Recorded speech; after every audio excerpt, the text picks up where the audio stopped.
I'm Debra Bell, and I'm welcome you to the Homeschool Researchers Networking Session. At this time, I'm going to let our Vice Chair, Mike Donnelly, deliver some opening remarks. Thanks, Mike.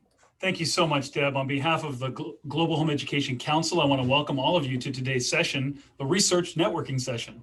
My name is Mike Donnelly, and I'm a board member for the GHEX, the Global Home Education Exchange Council, as well as a senior counsel at the Homeschool Legal Defense Association. Deb will be moderating today, but I just wanted to make a few comments and to thank our sponsors, board members, and staff, especially Trudy, who's here with us. Thank you, Trudy, who's made this online global conference possible. You can visit our website, ghex.world, to find out more about the work we're doing. As we come together in this conference, and this is the last day of the conference, and we thank you for joining us this afternoon, we originally planned to go to the Philippines, to Manila, but obviously because of the pandemic, that wasn't possible.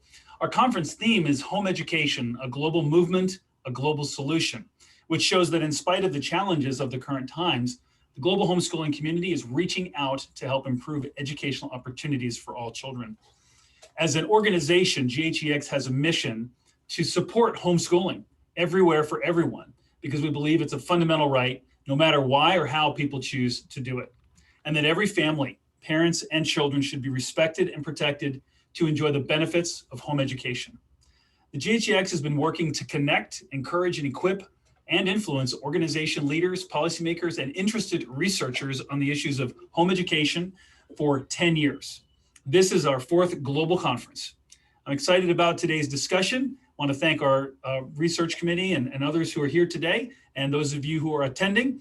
Thank you very much, and look forward to. I just want to point you down to the Zoom toolbar at the bottom where you can find the chat function and also a Q&A function that you can use. Deb, thanks so much. Thanks, Mike.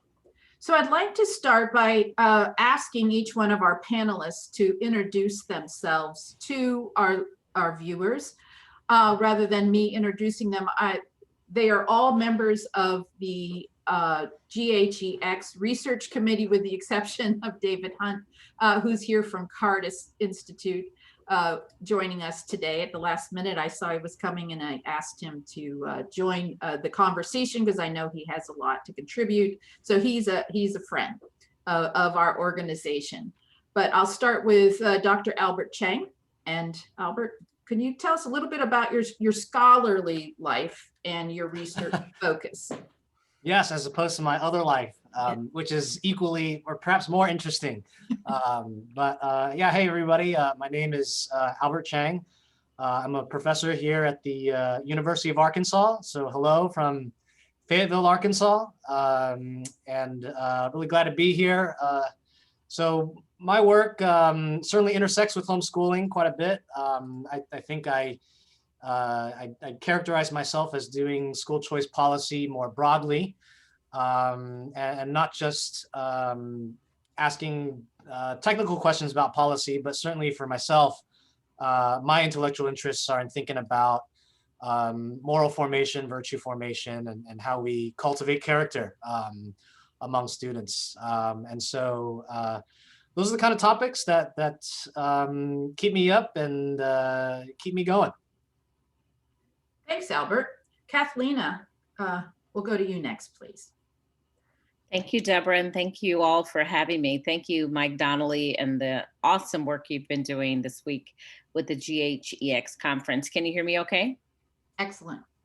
So I'm Kathaleena Edward Monds. I'm a professor, ironically, in the business school at Albany State University in Albany, Georgia. My PhD is in instructional technology.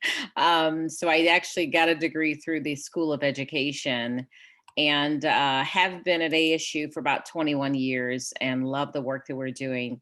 So Albany State University is what we call a historically Black college. It's actually a public historically Black college. And so in the work that I'm doing now, in my new role as a center director, we just launched a center 2.5 years ago, a research center to really increase this proliferation of research around the African-American homeschool population.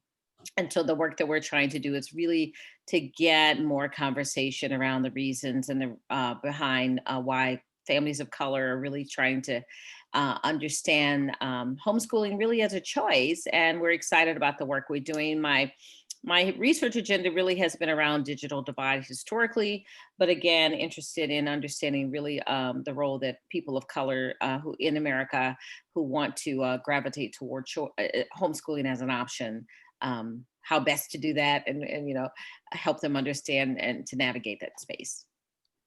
Thank you, Kathaleena. Carlos, newest member of our research committee. Hello, thank you, Debra. I'm Carlos Valiente. I'm a professor at Arizona State University in the T. Denny Sanford School of Social and Family Dynamics. And I have longstanding research interests in how children succeed or struggle in the academic context, typically in the public school systems. And typically, I conduct large-scale longitudinal studies really designed to understand how children's emotions, their self-control, relationships with peers and teachers, how those variables are connected to their academic functioning.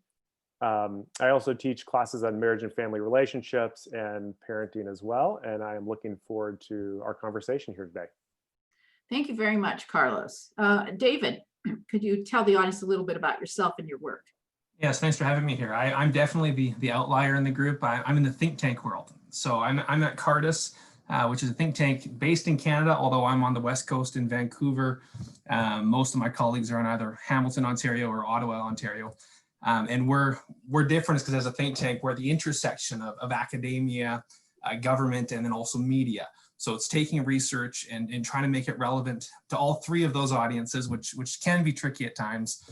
In terms of the research space, we're best known for our Cardis Education Survey, which Dr. Deanie Van Pelt presented on earlier in this conference, and looking at graduate outcomes across school sectors, including homeschoolers. We also look at promoting excellence within education in a variety of different ways.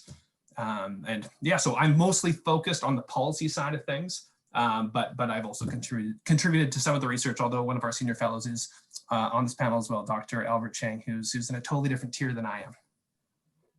Thank you, David. We're glad to have you join us. I was talking to Mike before we began about the policy, the need for policy papers, legal analysis. So I think it's good for our audience to understand the role that think tanks like Cardis play in helping fund some of our studies and also then disseminate our studies. So it's a critical piece that you add to the equation. So I'm really grateful for your participation today. And now, Mike, you wear many hats. Would you be able to just kind of confine your introduction to the group from all of your prolific writing and publications? Well, I'm hardly prolific. Carlos is by far the most prolific. I mean, Carlos, what do you got? You got like 80 publications or something like that?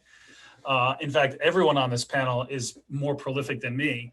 I've had the privilege to be able to find some time to write on issues relating to human rights, education rights in an international context primarily, which is a big part of what I do as an advocate. I am an advocate for home education. I am a homeschooling parent also, so I acknowledge I am a biased, I wouldn't call myself a researcher necessarily, but a writer when I do write. And so that's what I write about in the legal, kind of the intersection of law, philosophy, as it relates to the role of the state in family and education. And that's kind of what I'm interested in writing about. In fact, I'm writing something right now that's due in a couple weeks. So please text me, call me, email me, and ask me, so how's it going? Because otherwise I'm one of those procrastinators. I need somebody breathing down my neck. Thanks, Mike. Yeah, thanks for all that you do and for taking time to be on this committee. I mean, we besides researchers, we welcome scholarly publications, scholarly conversations surrounding educational freedom and homeschooling. I'll give you a little bit about my background. I'm Debra Bell. I should have said that, I think, at the beginning here. I am a homeschool mom. My 4 kids are now grown. My grandchildren are being home educated or alternatively educated. There's so many variations now, I'm not quite sure what to call all the different iterations, but they're being homeschooled or they're being educated otherwise, I think is the best way to put it. After I finished homeschooling, I was able to go back to school and get a PhD at Temple in Philadelphia in educational psychology. But I did realize my 30 years of advocacy put me at a bit of created a great deal of skepticism about my academic work. And really, I didn't have the discipline that is necessary for rigorous research. So I'm a great admirer of rigorous research. But God opened up the doors through Mike Donnelly for my involvement here. And I feel like this is a perfect fit for me to facilitate educational research that looks in particular at home education. So I'm glad that I'm able to use my training in that regard. So thank you to the panelists. Before we go any further, Mike, I think you had a poll that you wanted to ask of the audience. So if everybody can let us know where you're located, are we able to participate? I think No. so, yeah. Oh, really? Yeah, you should be able to. Maybe as a host I can. No, hosts are not able to. Okay, all right. Yep. All right.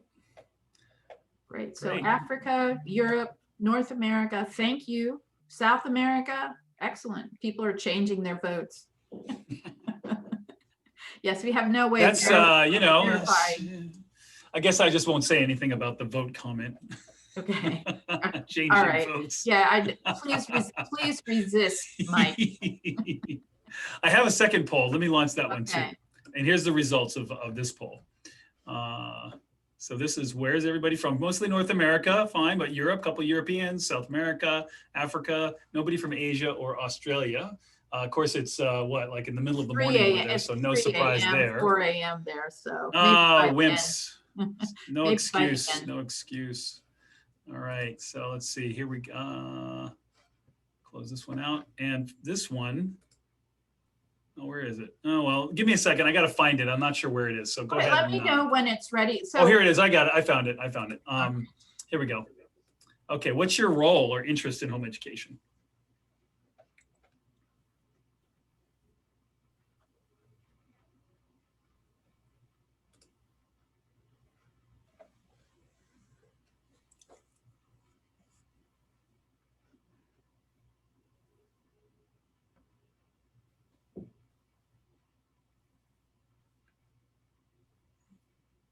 All right, 3 of you have yet to vote. Yeah, yes, I am getting a count, but I don't know who they are. So maybe that's the hosts.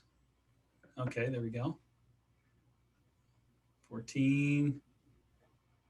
All right, we'll end the poll. Okay, here we go. Results are coming out. There we go.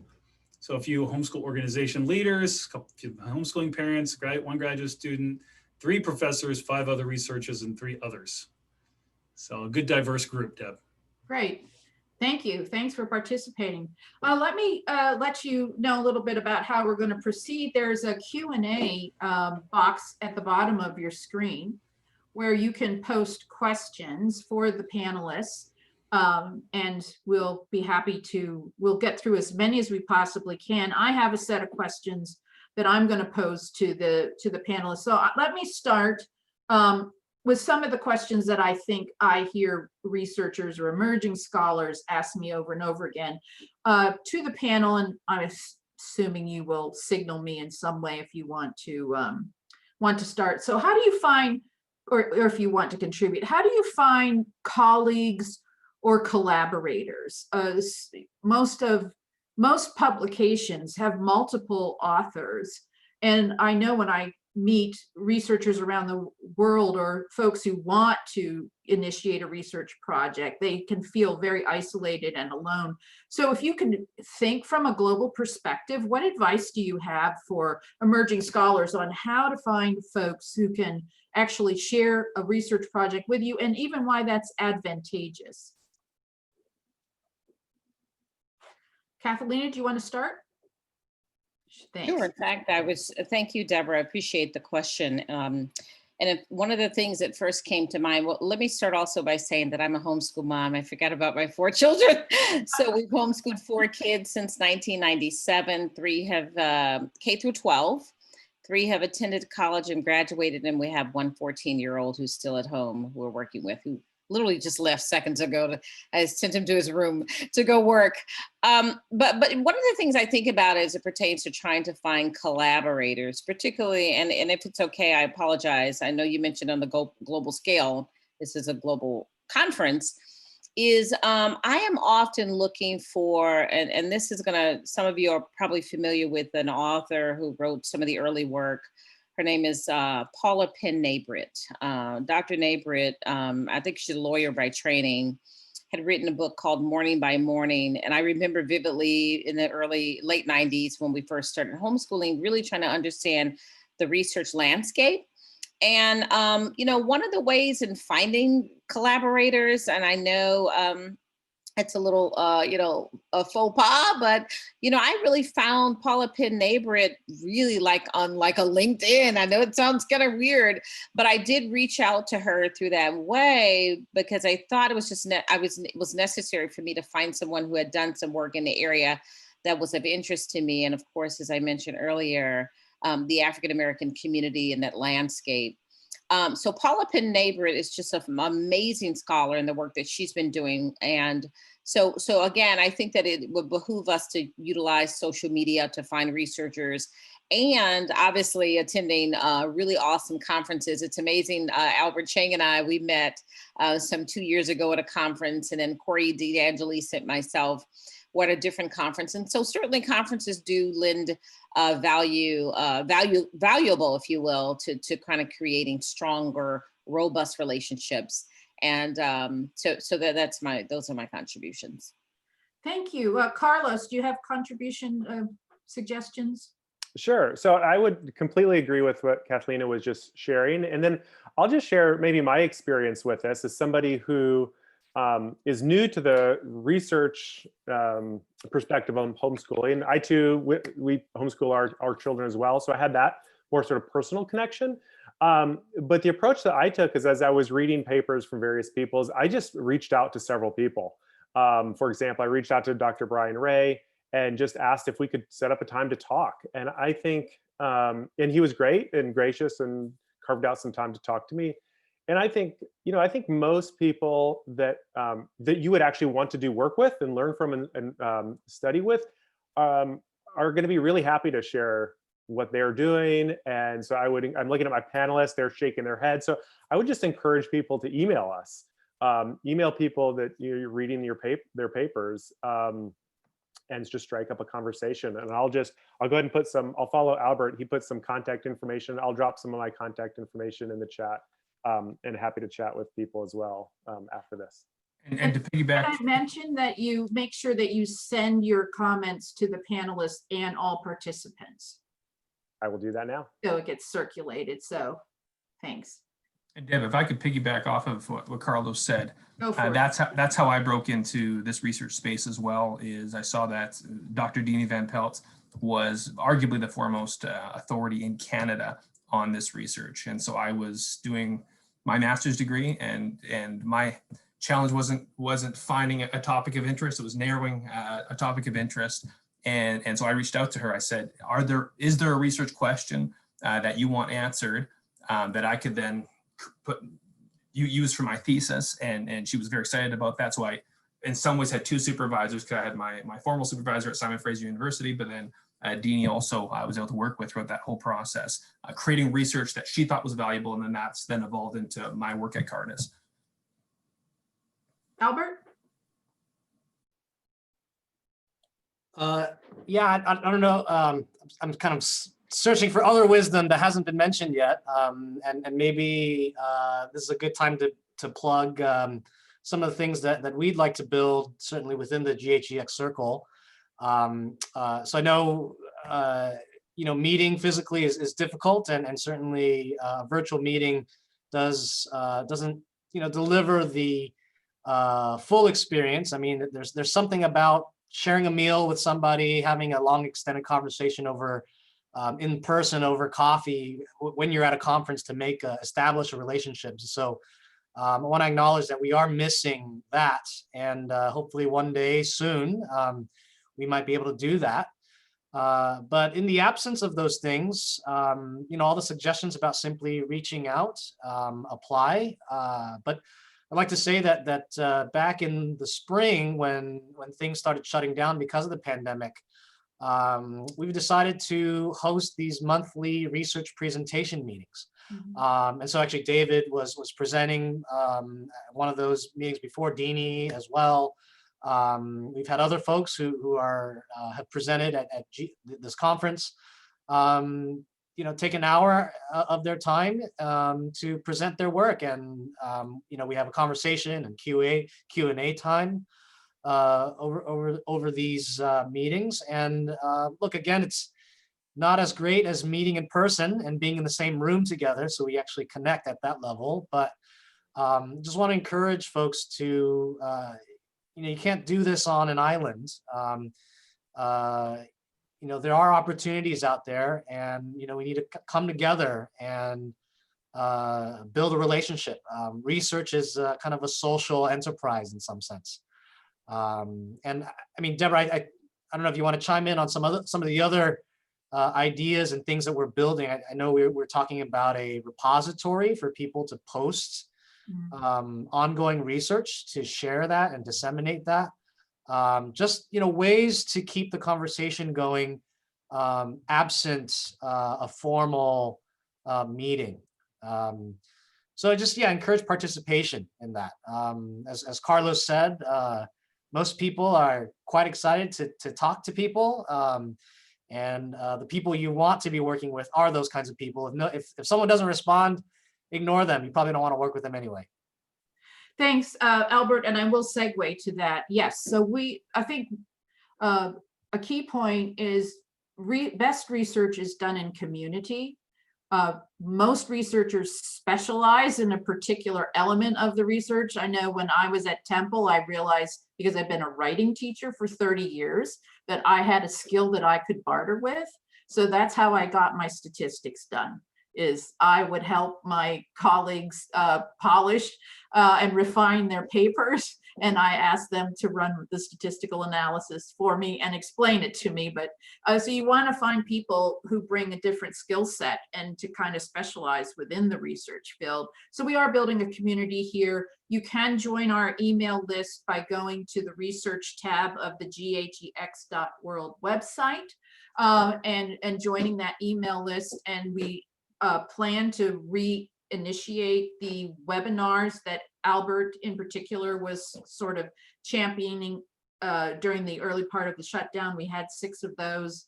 We'll reinstitute those. We have a forum that we're going to launch, so that we feel at GHEX, one of the things we can do to help researchers and scholars is to kind of connect them with one another in a community. And we've talked about meeting up at conferences in the future as well.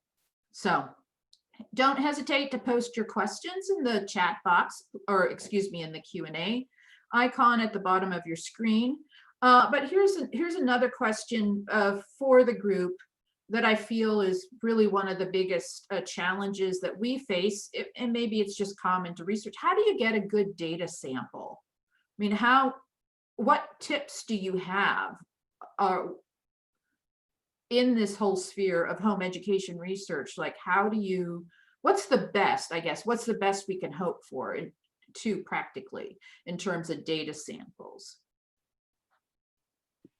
Debra, if it's okay, I want to kind of, there's some things I was thinking about as it pertains to your question. So I know that Albert and Carlos, who's been doing quite a bit of longitudinal work, and talk quite a bit about the quantitative side of data sets. But I think that Cheryl Field-Smith, who's done some research in Black African-American homeschoolers, has really created, even for myself, really awesome understanding of the value of qualitative studies. And having said that, I think that there's really value in asking the kinds of robust questions, while it may not be, a huge data set of quantitative numbers that, can be interpreted and analyzed. I think that there's such value added in really getting to the qualitative questions that brings out some of the motivations and perspectives on research or homeschooling, excuse me. So having said that, I think that as you think about data for your studies, don't dismiss doing some qualitative studies where you're interviewing. I know that there's a methodology called the Q methodology, and I'm sure that the researchers on the call are familiar with the Q methodology, and I think it's quantological, but it really focuses on helping understand perspective and giving value to that. And so I think that there's something there as you start kind of framing your research agenda to not really dismiss the value of people. Agreed. Agreed. We'll circle back to qualitative too, I'm sure, throughout our conversation here, but onward. Albert, you've worked with some pretty big data sets. Like what's the Yeah, secret? and I partly have David Hunt to thank, because they're the ones that put up the money to do this. But I mean, that does speak to a challenge. To collect data on homeschoolers is difficult. To do it at both systematically and at a large scale, to be able to say something if you're doing quantitative research, and indeed that is kind of my approach, I suppose, to doing research. And so, but absent using these large data sets, my advice too is to even start small. So actually the first homeschooling piece I ever did was data collection that I did myself. I surveyed a bunch of undergraduate students at a university, and I had like 300 of them, and was able to do an analysis on them. And so there's nothing to be ashamed of in terms of modest beginnings. Go for it. And also at the same time, you'd be surprised at what you might be able to accomplish. And look, it might turn into something. I'd actually even probably venture to say that had I not kind of thought outside the box and rolled up my sleeves and tried to do my own data collection, I probably wouldn't have, I probably would never have met Mike and Debra, and I would have never been connected with Cardis. And so you never know what kind of opportunities, even simple work, modest, lower lift type work will lead to. And then again, that goes to the earlier question about how does one build connections? And part of it is to simply just start doing something. And you'll get stuck at some points, you'll run into dead ends. And, when those times come up, you should also feel free to email anybody on the panel or who's participating here. And everyone here is eager to help provide advice, friendly advice to what next steps might be in terms of data collection. Great, thank you, Albert. Carlos, did you want to add to the whole challenge of the sample? Sure. So the initial thought I had as I was thinking about this is I think it's really important to think about what is your question that you want to ask or you want to answer. And I think, at ASU, we talk a lot about doing use-inspired research. And so what is the purpose of our research? Is it to help, like colleagues like Mike Donnelly to craft sort of policy-oriented work or legal analysis? Or is it to help, I saw in a chat, somebody commented about their homeschooling mom. Is it to help the homeschooling mom with how do I, teach my child how to read? Maybe they're struggling. And so to be really thoughtful about what's the question you want to answer. And then I completely agree with Albert, and then to start, reach out and make connections with people in the community. And I would encourage people not to allow the fear of not getting the perfect sample to keep you from getting a good sample, right? I know one of the mentors that I had, and as I was starting my career, he talked about like, we're not shooting for perfection. Perfection is going to kill a lot of really good studies. We're shooting for, let's do high quality work, and it can be programmatic, and we can build from study to study. If I can make a comment on top of that, thank you, Carlos, for saying that. I think that, the rich, robust question, but also to your point is kind of who's the audience, right? The intended audience. Because, when I think about some of the research that was around before we even became homeschool parents. I really look at, you know, some of the like Llewellyn's work or, you know, and there were only a few articles and a few books out there, but then those were the books that spoke to me. You know, the books by like Rahima Baldwin Dancy had written, You Are Your Child's First Teacher. And so I think to your point, as you're thinking about kind of your research agenda or even the data set that you're trying to curate, think about the intended audience, because, and Albert mentioned this, I remember Albert, you and I were together at some conference, and, you know, they're the researchers, the practitioners, and the advocates, and they're all audiences who want to know more about homeschooling and find out who it is that you're writing to. Mike? Deb, thank you. I'd like to share a little bit about how this group even came to be, as Albert kind of hinted at. Had he not done some interesting research, maybe we never would have met. And while you were doing that interesting research, Albert, I was envisioning how research fit into what the homeschool community is about. And that was back in 2013. I think you were doing the political tolerance work, which is what brought you to my attention. And the GHEC had happened. We'd had a conference in Berlin, Germany, the first one. As the global movement began, we were noticing homeschooling was growing around the world, and it was interesting. And there were people who were writing about it quite a bit. I mean, there's quite a bit of research. Even in 2012, there were thousands of articles had been written. And there's a good website, ICHER.org, International Center for Home Education Research, which is curated by Professor Milton Gaither from SIA College and a number of other individuals, including Cheryl Field-Smith, who's on the board of that organization. And they have a fantastic catalog of research on homeschooling. And so at that point, there was lots and lots of research. And we had been doing these conferences, and I just thought, well, maybe we should invite some researchers to come and participate. Because I thought I had written a couple of articles at that point, and I had thought I knew a little bit about researchers and how they think. And I thought they might like to connect with the subject of the research. And I know I want to stimulate more research because, you know, as a homeschooling parent and an advocate, I feel like I want more people looking at what we're doing, because I feel like there's a lot of value in what the homeschool community is doing. There's a lot that people can learn about, a lot of different things from the homeschooling community, quantitatively, qualitatively, policy, education, all kinds of different things. And I was thinking, how can we serve the scholarly community? What could we do to attract their attention? And it seemed like maybe inviting them to participate in a conference would work, and it did. We invited people to do research and come and present that research in a really cool place, Rio de Janeiro. You know, like, who doesn't want to go to Rio de Janeiro, right? And we also, you know, I don't know if this is a good thing or not, but we actually put money up. We actually put money out there. We have, as part of the conferences, usually, we didn't this time because it's just online, but usually we have $10,000 of prize money available to the scholars to get for their scholarship, to help fund the scholarship, right? That's what it's for. But they get travel stipends, or they get prizes for the best papers.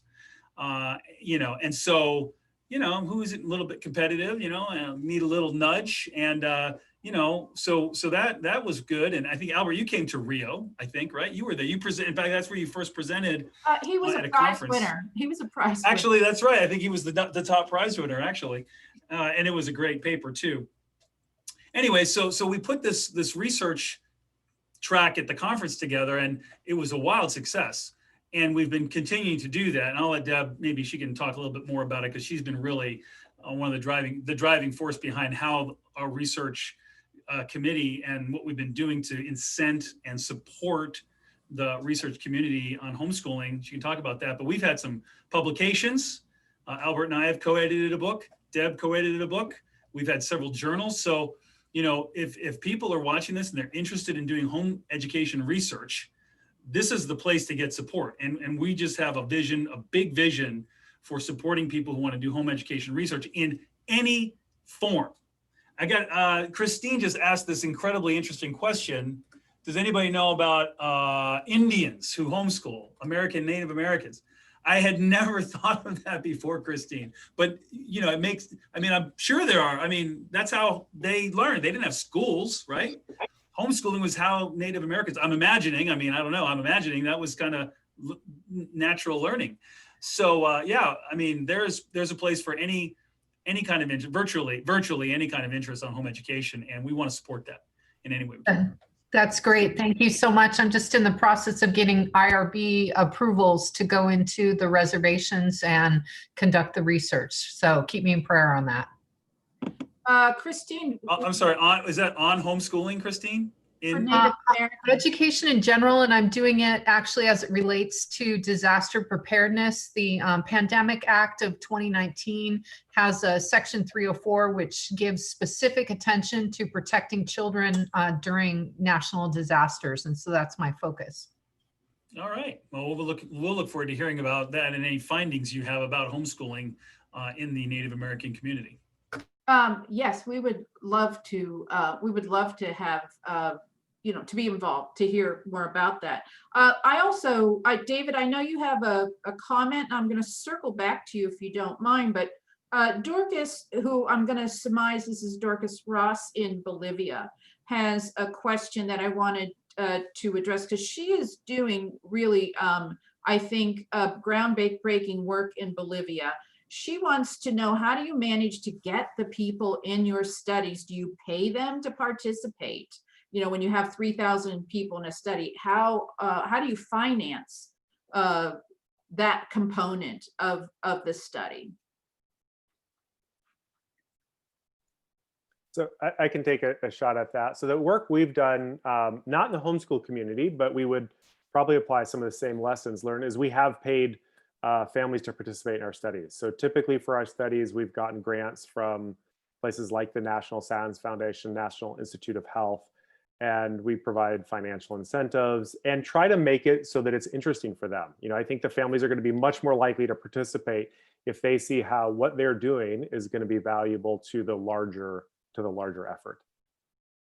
And if I can make a little comment, really, to kind of maybe put a plug in about the work that we're doing at the Center for Educational Opportunity at Albany State University. That's exactly why we exist. We wrote a grant to be able to provide grant dollars to researchers to do research around choice, and certainly homeschooling falls under that umbrella. And so I know Joy Jones, my outreach and program coordinator, is on the call. And Joy, if you could kindly just drop in our URL to our proposal. We're not prescriptive on how you use those dollars, as long as it's going toward the work that you're doing in the research space. We don't expect that you'll go out and, party with it, but certainly, you will provide a proposal and a budget. And to your point, Carlos, there are some dollars. I know of some research studies where they will do random gift cards, if you will, for participation in as a survey participant. I know our institution sometimes gets a little bit uncomfortable about putting dollars in the hands of people. And so they do prefer that we do kind of an Amazon gift card, some kind of incentive to allow participants to engage. Thanks, Kathaleena. David, is it too late for your comments? Do you want to I was just going to say, what no one has mentioned yet is making good use of government data sets. And Kathaleena provided a link. If you scroll back a ways, it's the U.S. Department of Education. That's just the link Kathaleena provided is just gold, absolute gold.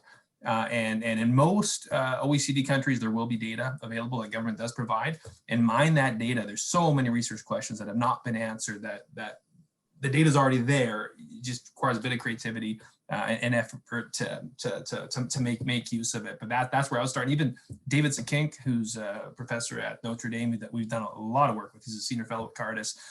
Even though he was more than anyone responsible for the giant data set we have at Cardis Education Survey, he makes so much use. I'm always surprised how much use he makes of the government data set. So even someone who has minds of their own data can make such good use of that data. Debra, I know.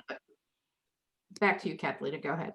I apologize. I was just thinking about Carlos's statement regarding the national data set. as researchers, I think another thing you do want to consider, and again, Carlos mentioned it about this, or no, it was Albert who mentioned the really important role of thinking local, because sometimes we think we've got to have this, this gigantic national data set, that there's also state level data that you can get access to, particularly in the US. And I'm assuming that there will be state level data in the respective countries that are represented as well. Thank you. And if you please go ahead and continue to share links in the chat box so that everybody who's here can see that, and that can be saved. There's actually an option where you can print off the chat from this webinar. I think even participants can do that. Mike has asked me to introduce Steve Duvall, who is with us today. Mike, do you want to give a little bit of a explanation? And Yes. Steve, I hope you know this is happening. He doesn't. I'm going to allow you to talk. I hope you combed your hair, Steve. Well, I just unmuted Steve so he can make a comment if he wants. Okay, well, let me introduce Steve Duvall. Steve was on a panel earlier today, so I know he looks good, but maybe he walked away from his computer, so he wasn't expecting that we were going to do this right now. Steve, are you there? I am here. Can you, okay. Can you hear me? I can hear you, but we can't see you. You're welcome to turn your video on if it's working. Steve has recently joined HSLDA as the Director of Research. And Steve, why don't I just let you go ahead and introduce yourself for a little bit here. Okay, well, I've met a couple of the people on the panel before. And just to kind of remind them of my background, I've been in the field of education for 40 years. And a lot of that time was spent in the public schools as a school psychologist. About half of my career has been spent at the university level directing school psychology training programs. And I've had quite an interest in homeschoolers for the last 27 years because we used to encounter them out in the field when I was working for the public. More interested as time went on, especially when I found out what homeschooling was capable of doing. And let me see here. Here you are. Oh, am I showing up? Yes. Okay. I'm just slow on the draw. Sorry about that. But anyway, I've met a number of you folks on the panel, and I'm looking forward to working with you more in depth in my new position here at HSLDA as the Director of Research. So, thank you very much, Steve. You're welcome. I'd like to circle back to something that we touched on a little bit earlier, and that is who is our audience? Like, what are the questions that we should be asking? And who is the audience? How do we serve the homeschool community, or how do we serve the larger culture surrounding us, the policymakers, and what are the needs, and how does that help to drive our research agenda? David, I don't want to put you on the spot, but I assume that's what CARDIS is all about, right? Is trying to identify worthy studies. I mean, how do you decide what studies are most critical or most worthy of your underwriting? Well, is there money for it? I think that's that very often is the question. Can you get funding for it? And you have to find those funds somewhere. So you have to find someone who's excited about it. But yes, you have to think through the audience, and take the CARDIS Education Survey as an example. The ones who care about that data, for the most part, are researchers. And to make what you're doing valuable to policymakers, you really, I don't want to say dumb it down, but you got to dumb it down. And you have to get it to the boilerplate version, your 30-second elevator pitch, if you will. When you're speaking to in Canada, what would be a Minister of Education, I think Secretary of Education is what you guys have in the States. If you're speaking to someone like that, or their Chief of Staff, you got to get it way down. So part of it with the research, I find that the biggest challenge we have is when you have this data, it's repackaging it, then repackaging it again and again. And that's where op-eds can be very helpful. Blogs can be very helpful. Radio interviews, connecting with the media often helps you rethink through your findings so you can keep repackaging the language. And then I find we'll take it to the policymakers initially when the research came out, but I find that you have to circle back and come to them again because you've had time to rethink through what the bottom line message is. Because often when you go into your research with a research question, you think you think you have an audience, you think you know what's the most important elements of the research are, but then after the fact, once people start to use it, that definitely evolves. So yeah, there's a flexibility required, a humility that's required, and then a willingness to learn and keep asking. I think that's something people are very naive about is the iterative process and the flexibility. Does anybody else want to jump into the conversation? I mean, Kathaleena, you were the one I think that introduced it just with your pitch for qualitative study and making sure that I think qualitative study, okay, I'm going to express my ignorance here. You don't need as much funding, right? If funding is not as big a barrier to a qualitative study as it is when you're trying to work with these big data sets, perhaps. I would agree. And one of the things that you just made me think about as well is, and Carlos, excuse me, and David, you mentioned really trying to get things down to the level that the policymakers would want to be able to kind of decipher or dissect it. But to your point, Debra, when you think about research and it being iterative, you go in with this understanding of wanting to do something. One of the things that made me that came to mind is, while a researcher might be looking at African-American homeschoolers in general, right?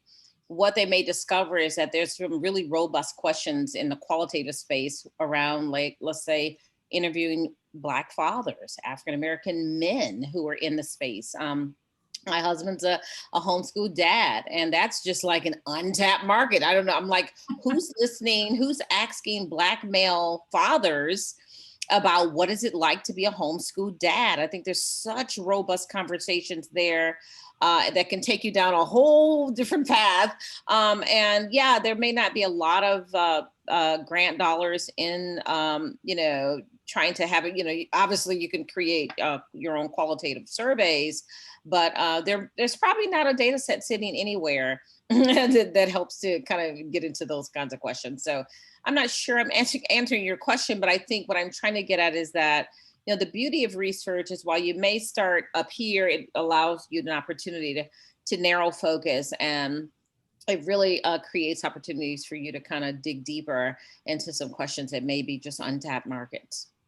Well, if I could piggyback on that, Kathaleena, I do think for, if you are a member of the homeschool community like Kathaleena and I were, and you want to do homeschool research, I had to ask myself, well, what can I actually accomplish? What are my assets here? We have access to the community and we have lived experience. So doing qualitative work, and I'm kind of speaking now to the emerging researchers I'm meeting out in different countries around the world where there just isn't even funding for homeschool research yet.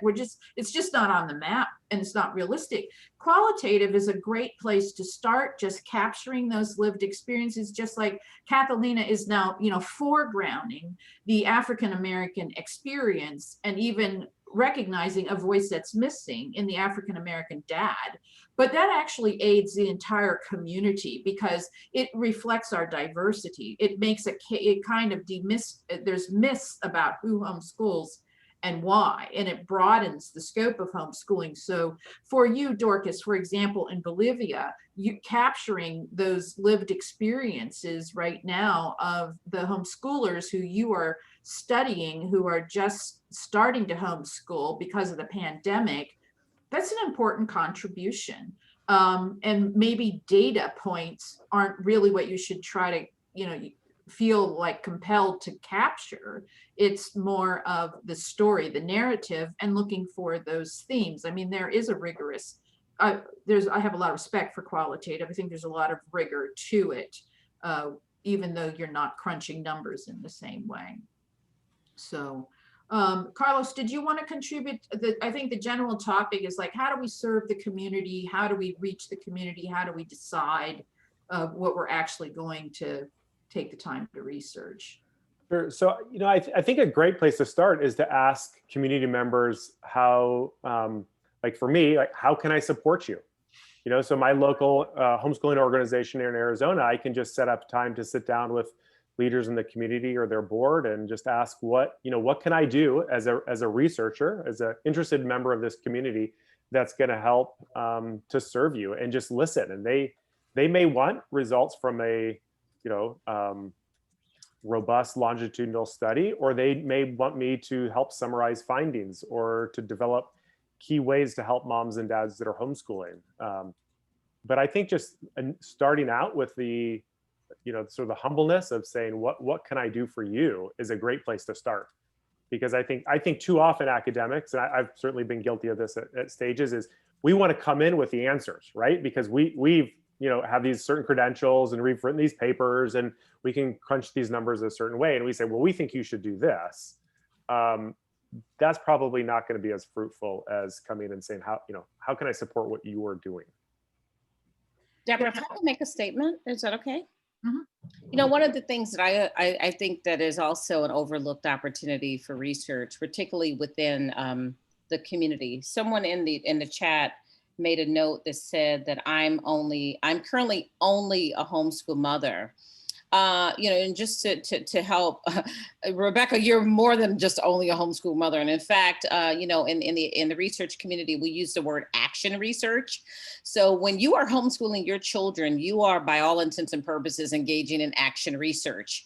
And the beauty of what you're doing is that it really gives you an opportunity, as you are schooling your children, to develop models, develop approaches, to develop strategies.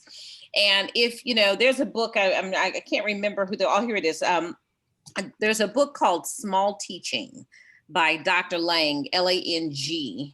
And as a homeschool parent, if you can start capturing what's working within your home, you will be surprised at how that becomes a baseline for developing an action-based research study that can help other parents. Because I think that whenever I have people calling me about, oh my goodness, I want to homeschool, one part of that conversation is, how do you practically, the practicality of doing it.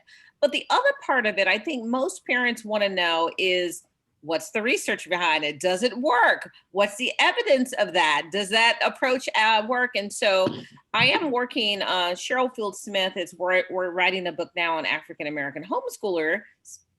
And Rebecca, I asked myself that very same question. Well, I'm just only a homeschool mom. But as a result of that, I was able to kind of come up with a chapter proposal that really looks at the value of community. Because, when we homeschooled our 4 kids, I was thinking, well, there's all these resources and the geography of opportunity. Well, after you start doing lit review, you start really, oh my goodness, this is actually a research space. I'm thinking it's just what we do, but there is actually value in your experiences. So certainly don't undermine the great contribution that you're doing as a mom. Deb, if I could. Yes, and then Albert, because he's shaking his head so much with all this qualitative conversation, but Mike and then Albert, please. Well, I just want to say, I'm afraid I'm going to have to depart here in just a few minutes. And I just wanted to take a moment to thank, our distinguished group of panelists here who are contributing to the work we're doing. And just make a little plug for policy research. I feel that we need rigorous quantitative research in the homeschooling community. We need to cultivate those data sets. We need to create them. There is so much, I believe, that we can learn from the homeschool community about so many different things that would be of value to all education, all forms of education. So I want to encourage that and let you know that we support that 100%. I can't do that kind of stuff, though. That's why we need people like Albert and Carlos, and David, and I'm a policy guy. Okay, I do policy stuff, and so that's kind of the stuff that I've written, and that's why I'm so excited to have people like Albert and Carlos getting involved here, because you guys know how to do that, and we really need that. But there's books like Religious Liberty and Education about the yeshiva in New York controversy. This is policy research, and it's fun reading because it's not, quantitative research proves things, but you can disagree or agree with stuff that's in here, which is, anybody can read this stuff, right? And then there's this one. This is Deb's book, Homeschooling in the 21st Century, which came out of the Rio conference and a International Journal of School Choice. This is a really good place to go. And then there's this one. This is one of my favorites, Homeschooling in New View. I have a chapter in this one, which I really liked my chapter in this one, called State Power versus Parental Rights. But there's lots of other stuff in here. In fact, I think Steve Duvall, Steve, your name is in here. Yeah, It is. Steve Duvall is in here. Are homeschools adequate learning environments for students with learning disabilities? Good stuff. And then there's other books like this one here, International Perspectives on Home Education. This is a thick book, just chock full. And the Wiley Guide, there's even a Wiley Guide to homeschooling. So there's a lot of research out there. So people who are getting started, if you want to kind of do some lit review, I mean, here's some things to start with. But most of this is policy oriented research. And there's a place for policy where we can argue about some of these underlying philosophical ideas. Qualitative is important to express people's experiences and share that. The quantitative is important. And I think there's a place for policy too. So we're open to all of that. We want to support all of that. Thank you, Deb, for your leadership, and Carlos and Albert, David, Kathaleena, thank you for being part of this. And I will say good day. Okay, adios. Mike, thanks for being here today. We really appreciate that. So, Albert, thoughts on anything? On anything. I mean, it's so open-ended now. I mean, we've taken this question and my mind's gone to so many places and I don't know where to recoup it. I will say that Mike did mention the International School Choice and Reform Conference. And so I do want to personally extend that invitation. Let me just kind of chat it in the chat. So this is a conference, again, going back to what we began with, how do you build relationships and connections?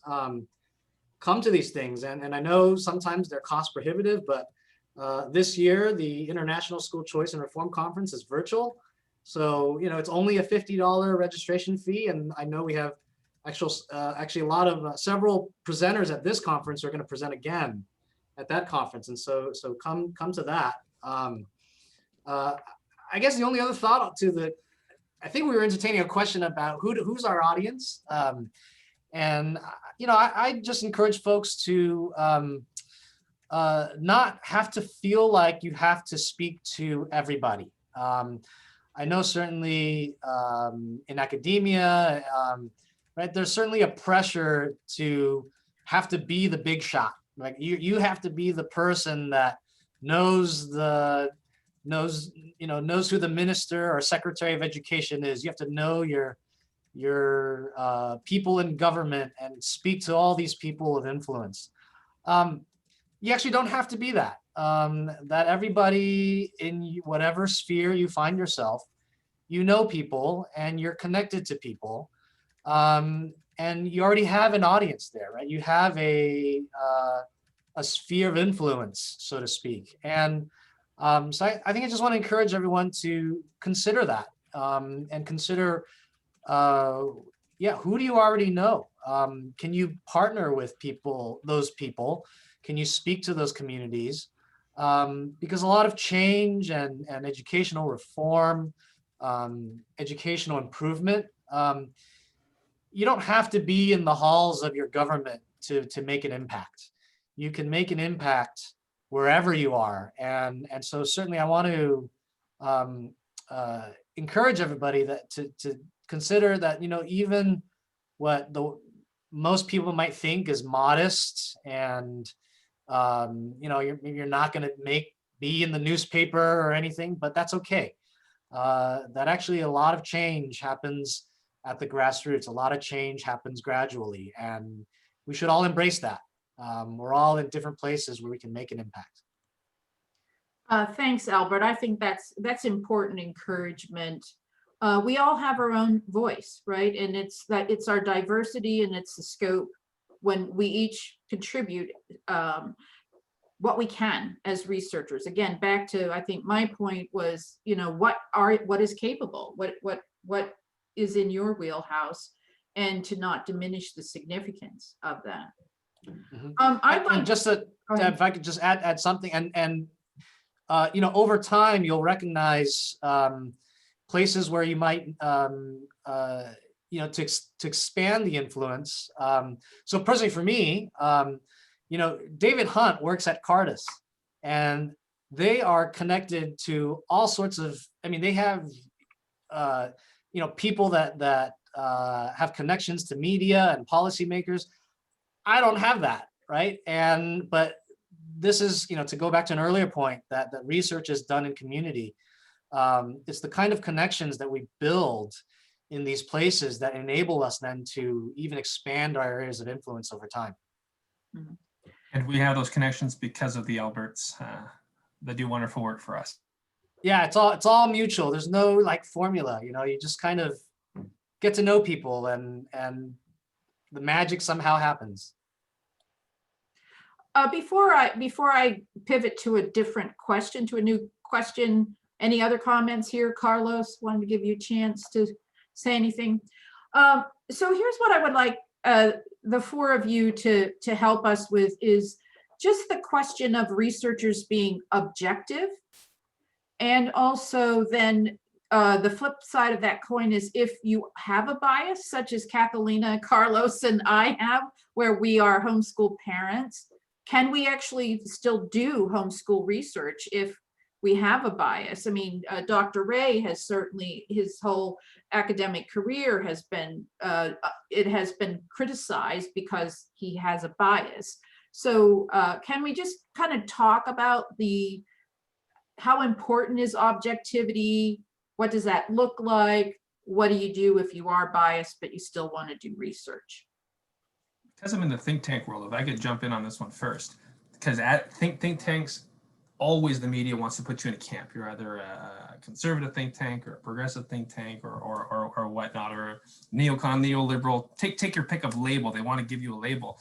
So this is one we've had to navigate for 20 years, and I think where we've overcome this is in two respects: sound methodology. So if your methodology is bulletproof, it doesn't matter what your biases are, because maybe no one cares about what your conclusions are. They're just looking for your observations, the actual data. So sound methodology. And then secondly, in your peer review process, and everyone can find people to review their work. So it doesn't have necessarily mean academic peer reviewed work, but wherever you're at, finding those, being deliberate to find those who think and look at the world differently than you do. And we've been very intentional in that space to find those who have very different lenses and get them to review your work and be very open to their feedback.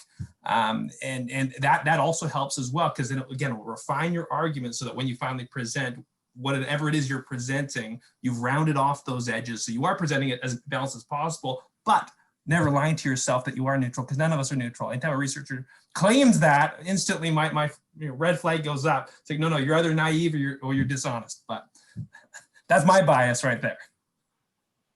So, and I'll jump in. I mean, I completely agree with that. I mean, we all have various biases. And so I think if we said, you know what, I'm only going to engage in work where I'm non-biased, we wouldn't move the ball forward with this. So great methodology. I mean, as an academic who publishes in peer-reviewed journals, we need to be very careful about how we collect data, how we analyze those data, being transparent through that process, and then receiving feedback from people with different perspectives. I know for me, one of the things I value is I've done work for 20 plus years with colleagues that have various different perspectives than I do on a whole range of issues. And I actually find when we are, even among our close colleagues, when we're open about that and share, like, I see the world a certain way and they see it differently, and then we have to defend among ourselves why we think that way, we actually end up doing a much better work than if we just surround ourselves with people that say, oh, well, you like this, or you have a bent towards this direction.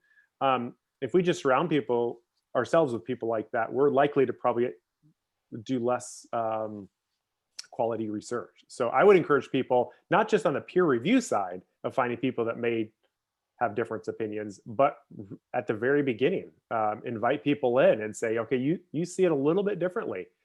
Let's bring your perspective in too, and just be open about that. Albert? Yeah, we've actually sometimes told our grad students here in our program who say, oh, I think I'm biased. And we respond as, oh, no, you're not. You just have an opinion like everybody else, which is the case. And so, one of the things I'll add to this discussion is because in our PhD program too, at least personally for me, I don't want my students just getting a PhD and then having research skills. I care about their formation as people. I like to use the phrase or pose the question, what does being a virtuous scholar look like? What are the virtues and character, what kind of character is that? What are the virtues associated with being a scholar? And, I think one of them that I just had a conversation with several students about this, is this idea of intellectual humility. Recognizing actually that, I might be mistaken. And to have that kind of humility. And I know other people, they might not recognize that. And so you feel like you're always having to defend yourself. But, I encourage my students to take the higher moral ground here, to walk as people with integrity. Integrity in recognizing that, hey, I might be wrong. And I'm open to being wrong. I'm open to refining my views. And, to Carlos's point, as you kind of work on becoming that kind of person, chances are you're gonna actually find other people who don't see eye to eye with you, that share that sentiment. And over time, you actually not only have a great partner in wrestling with difficult topics and controversial questions, but you actually have somebody where you both see the integrity of the other person, that you both recognize that you are people of goodwill and actually desire to find what the truth is, right? And so, my encouragement is for us to, yes, let's be good and work on good methods, good research practices. Those are all important. But certainly, in a day and age where, at least here in the US, we're super polarized, it's probably the case in many other places. Let's also be leaders in extending charity and having integrity and wanting to, above all, be in service of what's true and what's good. And it's an issue of character. And I know this is something I have to work on this, and we all need to work on this. Albert, I think that's really profound. And I would love for that to become part of the culture of our work here at GHEX. Because I believe in what you just said with all my heart. I think it's in danger of being lost in academia as it is in our culture, and a place for intellectual humility where we can really vigorously defend our positions, but then listen to understand with our critics and know that that's the process by which truth, or at least our best work, comes out. So yeah, I want to create a space for you to champion that amongst us too, the way that you do among your students. So thank you. Well, I think I'd like to wrap up at this time. Continue to post your comments in the chat, your questions. We'll copy them. We can come back and circle back to them sometime in the future, use them as a springboard for upcoming webinars, which I'm sure we're going to be instituting shortly, along with launching our forums, because we are building something here. But I'm going to just come back to our panelists for parting thoughts. Any further comments of encouragement to emerging researchers around the world, or any kind of final thoughts on some of the points we talked about. And I'll start with Carlos and then go to David, Kathaleena, and Albert will let you have the final word. All right, thank you. Thanks, Deborah. So, for me, this has just been a great hour or so of just talking with people that are interested in studying homeschooling. And I think as somebody that's been interested in studying how children learn and succeed in school, I think one thing that we need to do more of, and I'm so glad to be a part of this community now, is to have these types of conversations and just talk amongst ourselves about what are some of the pressing issues? What do we need to, how do we respond when people argue that homeschooling is not going to be effective or there should be bans? How do we better support moms and dads that are going on this homeschooling journey? So I think just keeping the conversation going is really critical for all of us. And as an academic, I can speak to, I think it's really important that we increasingly bring findings into the literature that are really rigorous. I think there's a first generation or so of studies that have really laid a great foundation. And it's also time for a next generation of studies that will sort of demonstrate how it works, how we can be effective, how we can support people. And so I'm looking forward to working with lots of you guys on those generations of studies. Thanks, Carlos. We're really grateful to have you join us. Thank you. David. Yes, I echo Carlos' comments. I would love to work with all of you. Please do reach out. My contact info is in the chat there. But in terms of how we move forward and in terms of future research and questions we should be asking and the direction we should be heading, I would love to see more research on homeschooling for the common good and making our case, proving that by being homeschoolers, we're not taking ourselves out of society and that we're not nut jobs, but that to provide sound research that no.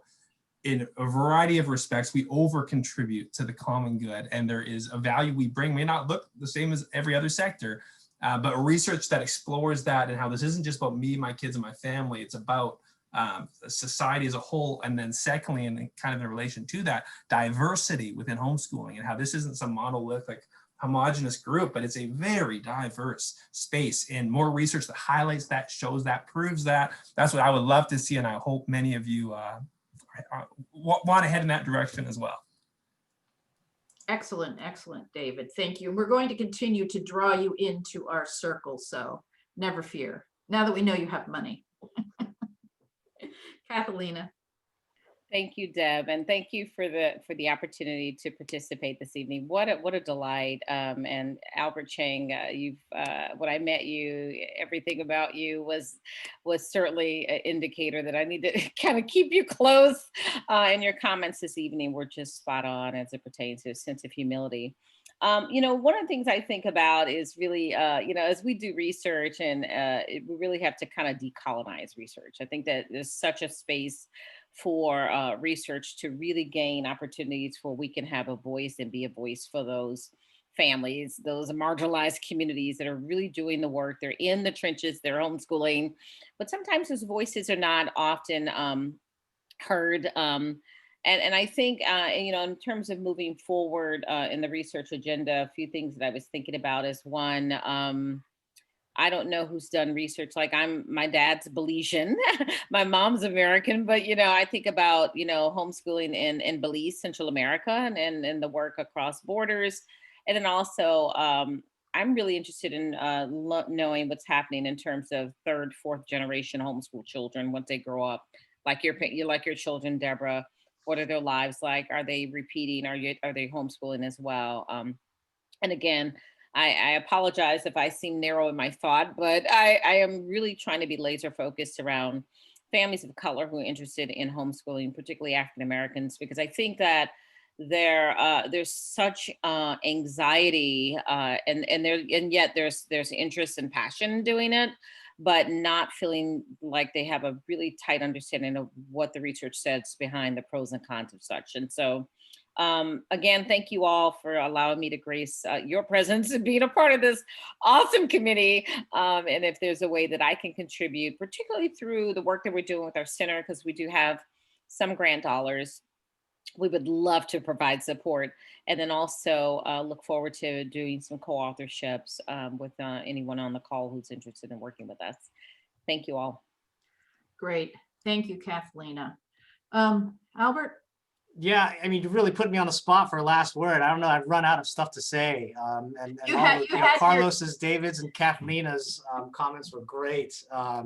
So maybe I'll pass and not try to pretend and say something wise. Maybe maybe that's there's wisdom there, right? Okay. Example, yeah, there being a intellectual humility. Yes, you did have a transcendent moment though, Albert, that you can definitely feel good about. So we appreciate that. Well, thank you very much to our panelists. Thanks to Mike, who had to leave early.